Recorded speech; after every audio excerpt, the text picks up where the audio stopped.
Halo Selasa, hai juga parents. Kali ini kita akan membahas seri lanjutan ya dari 10 hukum. Sekarang masuk hukum yang kelima, yaitu honor your father, your mother, that your day may be long in the land, that the land the Lord your God is giving you, dari Keluaran 20 ayat 12. Ayo Lasa, siap kah? Ya, Mam, ya, I love you, bye. Oh, sorry, Rosa, udah mulai ya? Ya, barusan tadi mama saya telepon. Salah nanyain cuma, udah makan belum? Ya, biasalah mama-mama gitu. Sayangan. Oh, udah mulai ya? Ya. Iya. Kalau hukum kelima ini ya, Rosa. Ini kenapa ya bangsa Israel dikasih hukum yang seperti ini? Emangnya mereka dulu bandel-bandel ya, nggak hormat sama orang tua? Kalau bandel-bandel kayaknya bukan cuma bangsa Israel aja kali, orang-orang zaman sekarang apalagi lebih nggak ada hormatnya sama orang tua. Kalau nggak salah nih ya, beberapa tahun lalu nih ada kejadian kan, ada anak menuntut mamanya ke pengadilan cuma gara-gara berebut harta. Makanya hukum kelima ini dikasih Tuhan buat menunjukkan posisi orang tua di depan anak-anak. Kali gitu ya saya. Iya, jadi menarik ya. Jadi kita pertama harus mengerti dulu ya, orang tua itu siapa gitu ya. Orang tua itu ada papa, ada mama gitu ya. Papa itu laki-laki ya, mama itu perempuan. Kenapa Lasa harus menjelaskan ini? Karena sekarang itu bahaya banget Lasa, parents juga di rumah ya. Karena sekarang ini dunia ini sudah berusaha membuat kita terdistorsi tentang siapa itu orang tua. Masa Lasa ya, di Amerika ya, laki-laki sama laki-laki itu menikah. Nanti yang disebut papa yang mana? Yang disebut mama yang mana? Ya, kalau mama sama perempuan menikah gitu, nanti yang disebut mama siapa? Yang disebut papa siapa gitu ya. Jadi memang secara kodratnya Tuhan itu menciptakan laki-laki dan perempuan untuk menjadi suami istri. Nah, laki-laki yang menjadi kepala rumah tangga dan perempuan sebagai penunjang, penuntun dari laki-laki, sehingga dan laki-laki ini akan menjadi papa, perempuan ini jadi mama, gitu Lause. Jadi fungsi papa itu beda ya sama fungsi mama ya. Tuhan luar biasa ya saya. Sampai keluarga pun dia sudah merencanakan desain keluarga dengan matang. Anak-anak itu dibesarkan dengan lengkap, ada papa, ada mama. Tapi ya lo sih ya, gimana kalau anak-anak itu nggak punya papa mama? Di kelasku ya, pernah ada tuh yang anaknya udah nggak punya papa. Gimana tuh? Iya ya. Jadi memang Tuhan itu memberikan suatu peran ya kepada orang tua, yaitu orang tua sebagai wakilnya Allah di dalam dunia ini. Orang tua yang ditugaskan oleh Allah untuk mendidik nanti anak-anak menjadi anak-anak Tuhan yang mencintai Tuhan. Nah, orang tua itu harus mendidik anak-anaknya untuk takut akan Tuhan. Ya, seperti firman Tuhan ya, mari kita bacakan ya. Dari Ulangan 6 ya, ayat 5, ini perintah Tuhan ya. Ulangan 6 ayat 7, haruslah engkau mengajarkan berulang-ulang kepada anak-anakmu dan membicarakannya apabila engkau duduk di rumahmu, apabila engkau sedang dalam perjalanan, apabila engkau sedang berbaring, dan apabila engkau bangun. Haruslah juga engkau mengikatkannya sebagai tanda pada tanganmu, dan haruslah itu menjadi lambang di dahimu. Dan haruslah engkau menuliskannya pada tiang pintu rumahmu dan pintu gerbangmu. Jadi peran dari orang tua itu untuk mendidik anak-anak, untuk menciptakan menjadi anak-anak Tuhan, ya, anak-anak Tuhan untuk takut dan taat kepada Tuhan. Makanya itu dikatakan bahwa tanda di tangan itu tandanya untuk apa? Untuk supaya firman Tuhan itu bukan hanya diingat tetapi juga dilakukan di tangan. Untuk di dahi, di pikiran kita, bukan cuma oh ya kita cuma dengar firman Tuhan masuk kanan, keluar kiri, tapi di pikiran. Kemudian di mana di yang pintu rumah atau di pintu gerbang, di keluarga, dulu pintu gerbang itu sebagai tempat transaksi ya, tempat penatua-penatua di situ. Jadi untuk dimanapun berada, jadi firman Tuhan itu bisa dilakukan di mana aja. Jadi itulah Tuhan menitipkan anak-anak ini dipercayakan oleh Tuhan untuk dididik oleh orang tua. Gitu loh, tapi ya memang sulit ya loh ya. Kadang kita juga menemukan bahwa orang cuman sisa papa atau sisa mama ya. Kalau gitu yang dihormatin siapa lah ya? Banyak ya, ada kakek nenek misalnya ya, ada om tante yang lebih tua dari kita. Kita menghormati keluarga kita, menghormati orang yang lebih tua dari kita. Itu bukan cuma hanya orang tua saja, tapi memang Tuhan mengerucutkan gitu ya sebagai keluarga inti, yaitu papa dan mama gitu loh. Iya. Oh, berarti ya jabatan sebagai orang tua yang adalah wakil dari Allah di dunia ini berat sekali ya, Lose ya. Tetapi gimana ya kalau ada orang tua yang ngajarinnya nggak bener ke anaknya? Misalnya ya, kalau misalnya nih ada bapak-bapak atau papa yang pas dia bilang ke anaknya, kalau ada bapak om itu datang, bilang bapak nggak ada di rumah. Padahal bapaknya ada di situ. Begitu diketok, bapak ada? Nggak ada. Wah kan berarti orang tuanya ngajarin nggak benar ya? Oh iya. Banget ya. Satu lagi nih, yang lebih parah nih ya. Gimana kalau orang tua melarang anaknya ke gereja?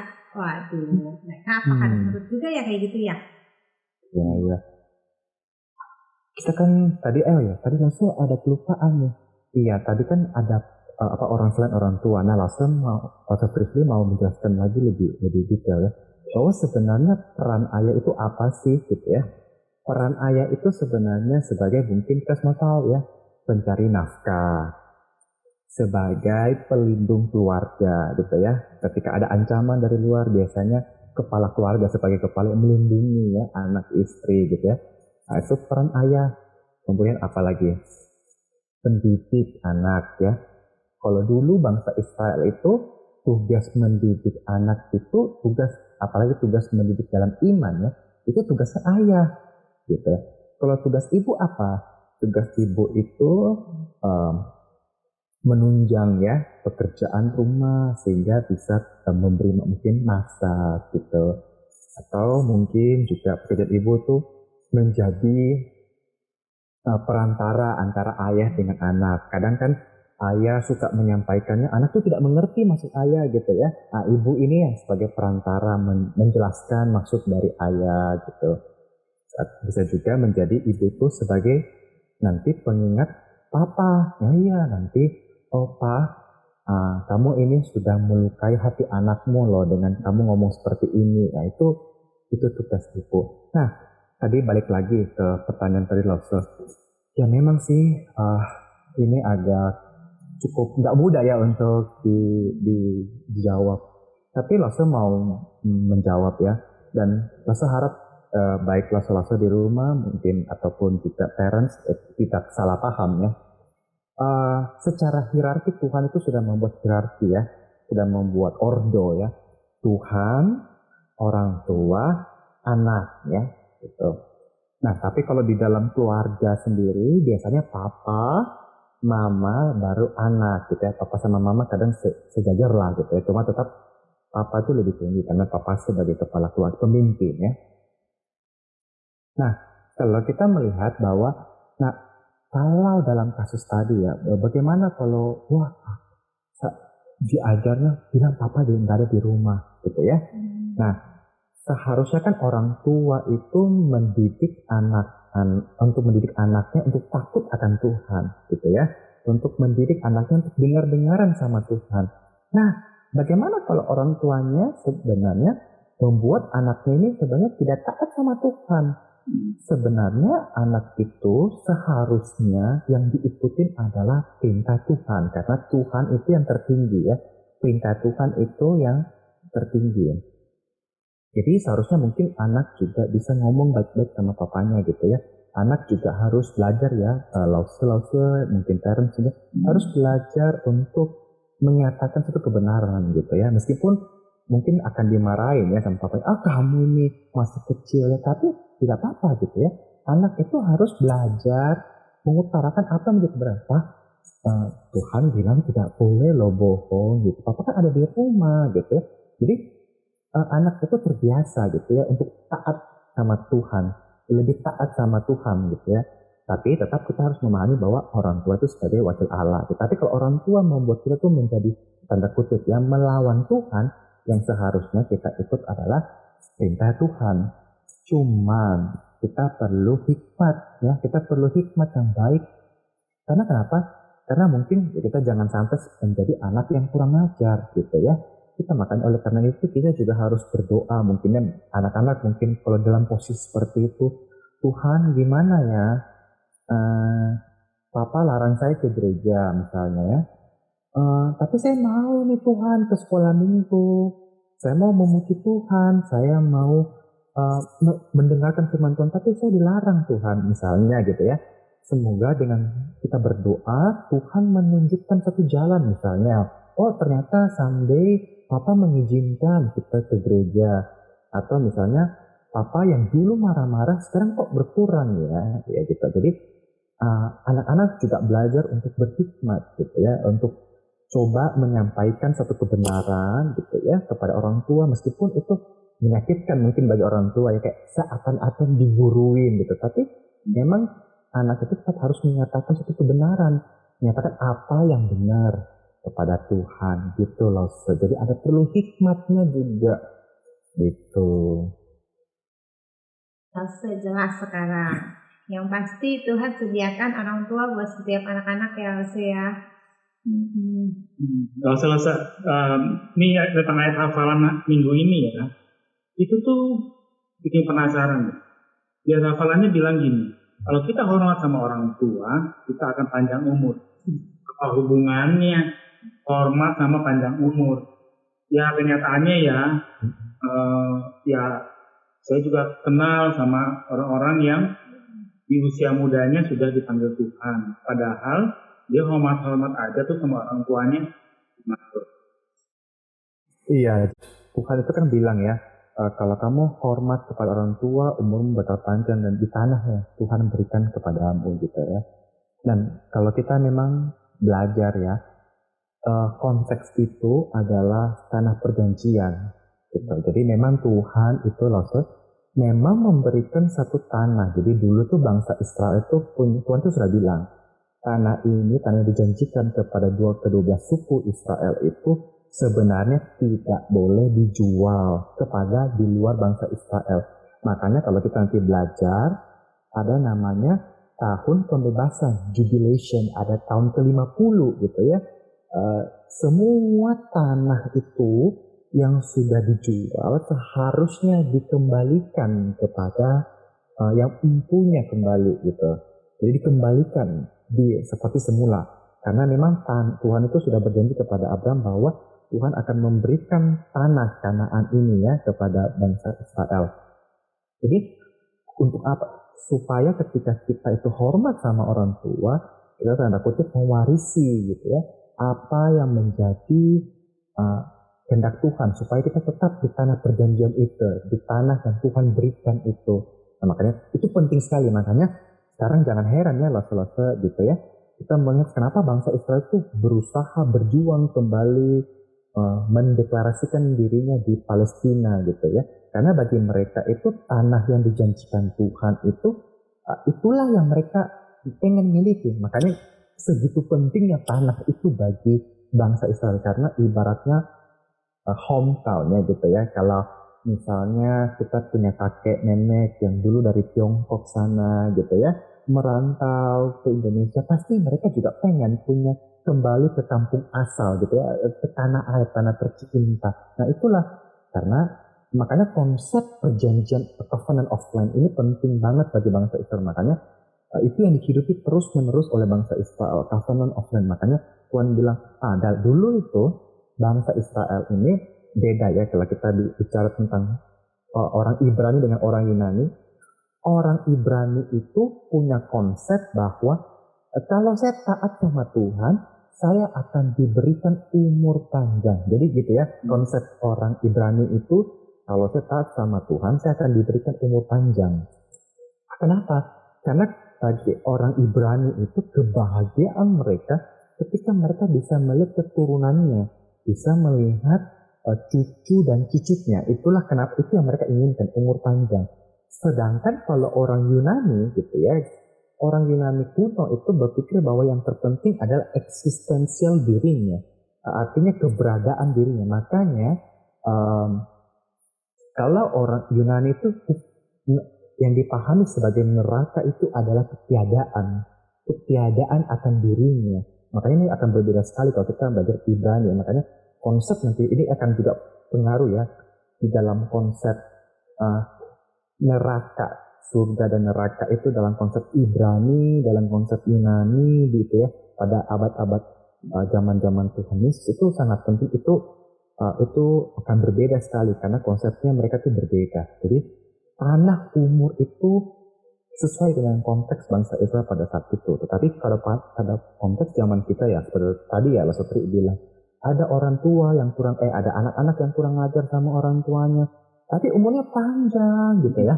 Ada orang yang dengar-dengar sama orang tuanya, tapi umurnya pendek gitu ya. Itu memang baik lagi, umur itu kan pemberian dari Tuhan, kita tidak akan pernah tahu. Tapi konteks itu, keluaran itu diberikan, 10 hukum ini diberikan dalam konteks bangsa Israel.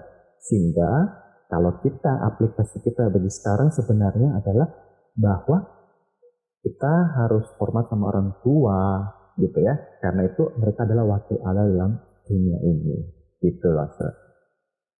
Berarti yang di 20 ayat 12 bagian B itu memang konteksnya tadi ya Lase ya, dalam perjanjian lama konteks orang Israel. Tapi dalam bagian yang A, bahwa hormat sama orang tua itu tetap berlaku dong ya sampai sekarang ya. Iya. Nah Lase, jadi kalau sekarang aplikasi hormat sama orang tua gimana ya? Apa setiap kali ketemu papa mama hormat gerak gitu? Iya, bukan seperti itu ya, bukan ya, kita akan membuat papa kita seperti presiden gitu ya. Membuat papa itu seperti presiden atau jenderal TNI gitu ya. Bukan juga seperti itu ya, tapi ini mungkin kita itu harus mengasihi orang tua kita tuh selagi mereka masih ada gitu ya. Karena kita bisa mencintai, menunjukkan cinta kasih mereka karena mereka itu ya ada gitu ya, hadir gitu ya, nyata. Ketika mereka telah tidak ada gitu ya, telah meninggal gitu ya, kita sudah tidak bisa lagi menyatakan cinta kasih kita karena mereka sudah tidak ada gitu ya. Kemudian kita berpikirlah, Tuhan juga kan gak kelihatan gitu ya. Berarti kita tidak bisa mencintai Tuhan. Enggak ya. Tuhan itu omnipresent, hadir gitu di mana aja. Dan kita bisa merasakan itu. Nah, itulah yang kita harus kita terus karena kita bisa merasakan cinta kasih Tuhan, kita juga bisa membalas, karena Tuhan itu omnipresent dan gitu, hadir nyata gitu bersama dengan kita sekarang ini, baik di kamar gitu ya, mungkin di mana aja gitu. Jadi Tuhan itu hadir. Nah, mungkin yang menjadi, tadi kita bicara dari perspektif anak ya kepada orang tua ya rasanya. Nah, ini saya rasa punya satu cerita gitu. Kadang mungkin ya kita berpikir, wah anak itu harus hormat ya sama orang tua. Tapi sadar atau tidak, sebenarnya itu kita harus melihat dari dua sisi gitu ya. Mungkin bisa saja anak itu sulit hormat sama orang tua, mungkin karena anak itu tidak merasa kedekatan sama orang tuanya itu sendiri. Misalnya begini, orang tua itu kan selalu begini, oh saya sudah bekerja, apa ya, saya sudah bekerja nih ya, saya sudah kasih yang terbaik buat anak ini. Nah, itu sudah sayang dong. Tapi orang tuanya sendiri tidak pernah bilang kepada anaknya, aku sayang kamu, peluk anaknya. Jadi anak itu tidak pernah merasakan sebuah cinta kasih dari orang tuanya. Tidak ada sebuah kedekatan, ini ya. Papanya jarang main sama anaknya, gitu ya. Papanya tidak ada waktu buat anaknya. Jadi jangan bilang bahwa ini anak ya kurang aja. Ya mungkin kita sebagai orang tua gitu ya, tidak ada satu attachment, tidak ada sebuah kedekatan dengan anaknya, sehingga anak itu merasa apa ya, ya papa ya sudah papa gitu ya, tapi tidak ada satu emosi yang melekat gitu ya. Karena kan ini juga penting. Kadang orang tua itu berpikir begini, oh iya, mendidik anak ya. Oh iya udah saya berikan aja kepada saya kasih ke gurunya di sekolah. Saya sudah bayar uang sekolah gitu kan ya. Oh iya udah kamu belajar ya nak ya, yang pintar gitu. Kemudian di dalam hal iman siapa? Dititipkan ke lausenya gitu ya. Kamu masuk sekolah minggu ya nak ya? Iya dah. Tapi sebenarnya adalah sebagai pendidik itu harusnya kata orang tua, papa dan mama gitu ya. Lausenya itu sebenarnya cuman ketemu 1 minggu. Itu pun cuman berapa ya? Anggaplah 2 jam. 2 jam doang dalam seminggu gitu ya. Tetapi kan seharusnya orang tua itu sebagai pendidik utama gitu ya. Orang tua itu sebagai pendidik utama iman. Tapi seringkali orang tua terbiasa melemparkan tanggung jawab. Oh ya untuk kepintaran anak saya titipkan ke sekolah gitu ya. Saya bayar uang sekolah, saya kasih, kalau kurang pintar saya kasih les lagi gitu ya. Kalau dalam pendidikan iman, saya titiplah ke gereja gitu ya. Jadi lausul-lausulnya lah yang mendidik anak-anak saya dalam iman gitu. Pada akhirnya apa? Orang-orang tua sebagai pendidik, karena tadi itu perintah Tuhan dalam imam ulangan tadi itu perintah Tuhan kepada orang tua untuk mendidik anak gitu ya. Tapi seringkali yang terjadi adalah orang tua lupa akan hal ini, parents juga lupa, dan pada akhirnya gitu ya, yang dipikirkan terkadang adalah tidak adanya satu emosi ya gitu ya, emosi attachment. Dan kadang gitu ya, mirisnya inilah ya. Kadang yang orang tua itu selalu perhatikan adalah, oh ya, kamu dapat matematika berapa? Gitu ya, oh 8, oh ya bagus. Tapi orang tua itu tidak pernah memperhatikan kehidupan spiritual anaknya. Pernah nggak orang tua itu, kamu makin cinta Tuhan nggak sih nak? Gitu. Itu kan sebuah pertanyaan yang penting gitu ya. Bukan cuman ya udah kamu belajar sendiri aja gitu ya. Firman Tuhan ya, tapi orang tua juga harus gitu ya. Pernah spiritual anak itu diperhatikan gitu ya. Jadi soalnya ada teman saya ini loh ya. Dia cerita sama saya sedih. Kenapa? Oh anaknya teman Lausia, dia bilang, ketika pembantunya itu mudik ya pulang ke rumah, anak itu menangis setengah mati. Sedangkan waktu teman saya pergi gitu ya, anak saya tuh biasa-biasa aja. Nah itu, jangan-jangan anak kita tuh lebih punya attachment, lebih punya kedekatan dengan orang lain ketimbang dengan orang tua kandungnya sendiri, papa mamanya sendiri. Jadi perintah hormatilah anak-anak, hormatilah ayahmu dan ibumu sebenarnya tidak bisa kita melihat hanya dari satu sisi. Oh anak, kamu harus dituntut hormat sama orang tua. Tapi kita juga sebagai orang tua, parents, kita juga dituntut untuk kontribusi di dalamnya gitu ya. Jangan sampai kita itu menjadi orang tua yang sangat miris sekali karena ini anak kita tidak ada kedekatan gitu ya, lebih dekat sama misalnya tadi teman saya pembantu rumah tangga lebih dekat gitu ya. Akhirnya dia memutuskan, teman saya itu memutuskan, oke, waktu itu dia revolusi besar-besar ya dalam rumahnya. Saya yang kasih makan anak saya yang mandiin gitu ya, dia pelan-pelan. Tapi akhirnya itu terjadi, akhirnya anaknya itu mulai dekat lagi sama mamanya gitu ya, mulai mau cerita gitu ya. Kan aneh gitu ya, anak itu nanti lebih bisa cerita, lebih cerita sama siapa, lebih cerita sama asisten rumah tangga. Tahu nggak sus, tadi itu saya sedih di rumah. Tapi kalau cerita sama orang tuanya nggak bisa ngomong seperti itu. Itu kan kita sebagai orang tua juga sedih ya gitu ya. Jadi kata dosen saya tuh ya, Ibu Ina waktu tadi saya mengutipnya ya. Ketika kita membaca 10 hukum Taurat ini, kita tidak bisa hanya membaca yang tersurat. tapi kita juga harus membaca yang tersirat. Misalnya, ini nanti kita akan bahas ya, maksudnya oleh Rasulullah membunuh misalnya, tapi Rasul saya kasih contoh. Bukan hanya tidak boleh membunuh, tapi kan di balik itu apa? Kita harus mengasihi sesama kita. Itu kan yang Tuhan mau sampaikan. Jadi ketika kita juga belajar ini ya, menghormati orang tua, bukan kita hanya melihat bahwa anak harus hormat, tapi kebalikannya. Apakah kita juga sebagai orang tua itu membuat anak kita tuh respect sama kita atau enggak? Itulah. Wah, ternyata seru sekali ya pembahasan kita tentang hormat sama orang tua. Dari A sampai Z jelas banget, Lause. Wah, thank you ya, Lause. Ya. Baik, ketemu lagi ya. Ya, semoga jadi berkat ya. Iya. Bye-bye. Bye-bye. Bye-bye.